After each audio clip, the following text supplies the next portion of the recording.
زندگی گزارنے کا ہنر۔ انسان زندگی میں اعلیٰ تعلیم حاصل کرتا ہے، ڈگریاں لیتا ہے اور مختلف تجربات سے گزرتا ہے، مگر اس کے باوجود اکثر یہ نہیں سیکھ پاتا کہ زندگی کو درست اور بامعنی انداز میں کیسے جیا جائے۔ کامیاب اور پرسکون زندگی کے لیے محض ذہانت کافی نہیں، بلکہ جذباتی ذہانت زیادہ اہم ہے۔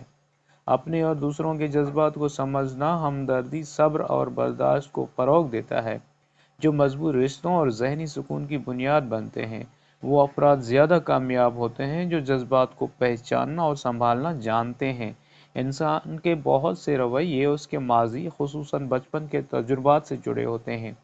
جب تک ہم اپنے اندر چھپے خوف، زخم اور نامکمل ضرورتوں کو نہیں سمجھتے، ہم بار بار وہی غلطیاں دہراتے رہتے ہیں۔ خود آگاہی انسان کو ذہنی صحت اور شفا کی طرف لے جاتی ہے۔ ہر انسان کسی نہ کسی حد تک نفسیاتی کمزوریوں کا شکار ہوتا ہے۔ کوئی بھی مکمل طور پر درست یا نارمل نہیں ہوتا۔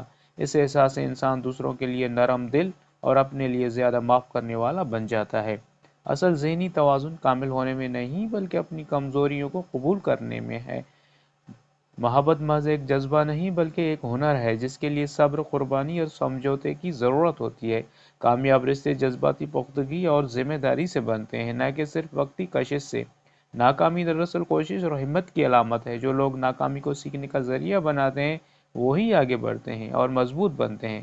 اس کے برعکس، ناکامی سے ڈرنے والے افراد ترقی کے مواقع کھو دیتے ہیں۔ پیشہ ورانہ زندگی میں صرف مہارت کافی نہیں، بلکہ اقدار کی ہم آہنگی ضروری ہے۔ جب انسان ایسا کام کرتا ہے جو اس کی ذاتی اقدار سے میل کھاتا ہو، تو اسے حقیقی اطمینان حاصل ہوتا ہے۔ اسی طرح اضطراب کو جدید زندگی کا فطری نتیجہ قرار دیا گیا ہے، جسے دبانے کے بجائے سمجھنا چاہیے۔ سچی دوستیاں زندگی کا مضبوط سہارا ہوتی ہیں، جبکہ فن اور فلسفہ ہمیں زندگی کی پیچیدگیوں کو سمجھنے میں مدد دیتے ہیں۔ جذباتی ترقی ایک مسلسل عمل ہے جو زندگی بھر جاری رہتا ہے۔